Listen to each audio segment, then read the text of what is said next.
মধ্যপ্রাচ্যের আকাশ এখন যুদ্ধের কালো মেঘে ঢাকা।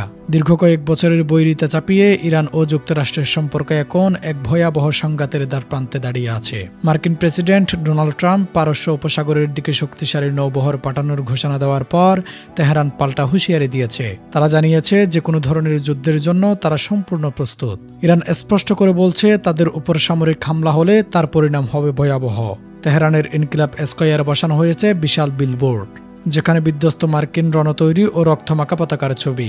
বার্তা একটাই, যারা বাতাস বপন করে তারা ঝড় কাটবে। এই প্রতীকী বার্তার মাধ্যমে ইরান জানিয়ে দিয়েছে তারা মার্কিন সামরিক শক্তির সামনে মাথানত করতে রাজি নয়। ইরানের পররাষ্ট্র মন্ত্রণালয় এক বিবৃতিতে জানিয়েছে যে কোনো উস্কানিমূলক পদক্ষেপের বিরুদ্ধে তারা দেবে ব্যাপক ও অনুশোচনাযোগ্য প্রতিক্রিয়া। মুখপাত্র ইসলাম বাগাইচি বলেছেন, মার্কিন সামরিক মহড়া পুরো অঞ্চলের নিরাপত্তাকে ঝুঁকির মুখে ঠেলে দিচ্ছে।